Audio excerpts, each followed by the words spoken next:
Hola mis chicuelos mágicos, el día de hoy les traigo un cuento. Esto es con la intención de que nos olvidemos un poquito del encierro de la pandemia y un poquito del trabajo que dejamos diariamente de la escuela. Esto es para que también ustedes conozcan otro tipo de literatura y de cuentos que les pueden agradar, que no teníamos tiempo de escucharlos antes y ahora podemos por medio de esto escucharlos un poquito. El día de hoy les traigo un cuento llamado La Odisea por el espacio inexistente del autor M.B. Bronson. Primera parte, capítulo 1. ¿Qué pudo haber pasado?, se preguntaba Andrés sin alcanzar a explicárselo cuando escuchó el timbre de la salida. Después, una historia académica completamente limpia que no había ensuciado, ahora llevaba a casa 2 números rojos, uno en música y otro en matemáticas. Mientras caminaba hacia su casa con la cabeza agacha y unas lágrimas resistiéndose al salir de sus ojos, recordó el día de los exámenes. ¿Cómo se confundió con los quebrados y se quedó mirando el papel, incapaz de resolver nada? Y cómo después, nervioso por el fracaso del examen, tampoco pudo tocar Claro de Luna con su flauta.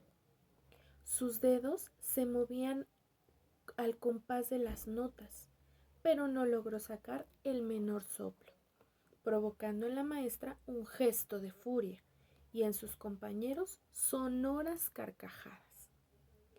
Andrés era el único de la clase a quien le preocupaba reprobar esa materia, porque su papá era músico. La única triste sonrisa que esbozó a Andrés durante todo el recreo fue cuando pensó en Isabel. Ella también había reprobado y tampoco solía hacerlo. No fue esto lo que lo hizo sonreír, sino que tuvieran algo en común, aunque fueran unas reprobadas. Andrés estaba enamorado de ella. Incluso habían sido novios a principio de año, pero Isabel lo cortó por haber atrapado a otra jugando atrapados en algún recreo. Andrés palpó en su bolsillo la hojita que decía: Andrés, no te preocupes, estas cosas pasan. Atentamente, Isabel. El papel estaba un poco húmedo a causa del sudor de sus manos, y el nerviosismo lo acompañó hasta la puerta de su casa,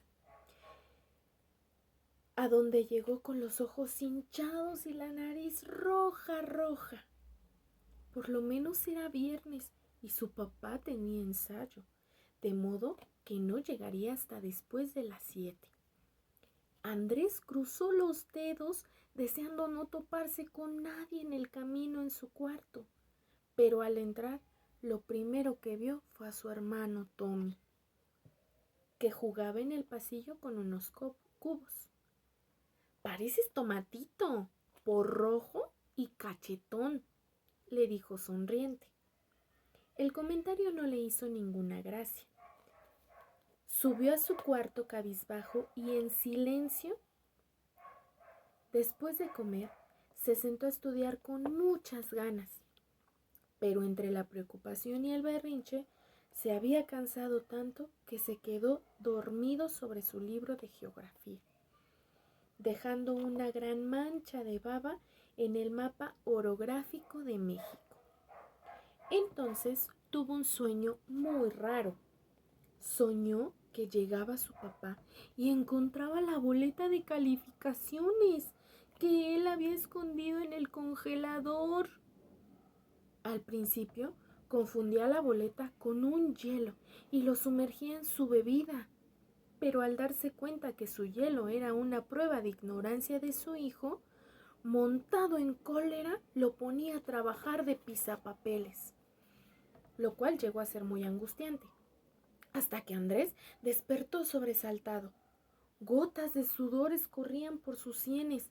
El reloj marcaba las 6:43. Todavía sin haber despertado del todo, decidió que era preferible no enfrentar a su papá. vació su mochila con rapidez, dejando únicamente la flauta y el cuaderno de matemáticas, y metió un juego de pants. No le cupieron sus tenis, pero como no tenía tiempo de ponerse a pensar en lo ridículo que se iba a ver con pants y zapatos, los arrojó a un lado de la cama y se salió de su cuarto en puntitas.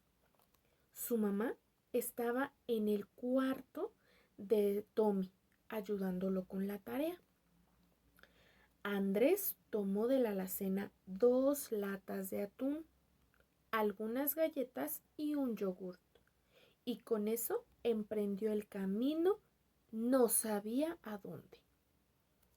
Era la primera vez que se escapaba de su casa, y su corazón latía tan rápido como cuando tomó su boleta de manos de la directora. Caminó durante un rato, con un enjambre de pensamientos en la cabeza que impidió sentir el paso del tiempo. Cuando se dio cuenta, ya había oscurecido por completo y sintió algo de miedo. Se sentó en la banqueta y casi sin quererlo empezó a escuchar la voz en su conciencia que le decía que reprobar no era tan malo, que a muchos del salón les pasa y a ninguno lo habían puesto a trabajar de pisapapeles. Le recordó que su papá no era un mal tipo y la más de las veces tomaba las cosas con calma. Y por último, su conciencia le dijo que un pisapapeles de su tamaño era totalmente impráctico. Andrés sintió ganas de regresar a su casa y escaparse otro día, más temprano. Regresó. Volvió a andar por el mismo camino que lo había llevado hasta ahí. Algunas cuadras antes de llegar a su casa, Andrés empezó a sentir cansancio, tanto que tuvo que sentarse de nuevo. Su reloj marcaba las 8:30. Pensó que al llegar a su casa no solo lo regañarían por reprobar materias, sino también por salir sin avisar y regresar tan tarde. De pronto, un par de individuos enormes parecían haber salido de la nada, interrumpiendo sus preocupaciones. Andrés quiso salir corriendo, pero las piernas no le respondieron. No podía ver sus caras, pues estaban cubiertos con gabardinas y sombreros. A pesar del miedo que para entonces lo había invadido por completo, Andrés no pudo correr ni moverse. Sus ojos estaban a punto de cerrarse. Solo alcanzó a oír que uno le decía al otro con voz tipulada: ¿Es este? Y que el otro le contestaba con una voz parecida: Sí, es este. Entonces se durmió profundamente. Y hasta aquí el cuento de hoy, o la parte de hoy, chicos. Les enseño la portadita. Este libro ya lo teníamos nosotros, de hecho es de mi hija, por eso trae aquí la etiquetita. Por si ustedes gustan adquirirlo en alguna librería, está muy bonito y lo vamos a seguir leyendo poco a poco. ¿Sale? Déjenme en los comentarios a ver qué tal les pareció el cuento. A ver si ustedes se identifican con Andrés. Espero que no, porque yo no he tenido niños reprobados este ciclo, ¿eh? Bueno, chicos, los mágicos, los dejo y nos vemos en el próximo video con el siguiente capítulo. Adiós, no se olviden que los quiero mucho, lávense sus manitas, coman bien y duérmanse temprano. Bye, les mando muchos besos.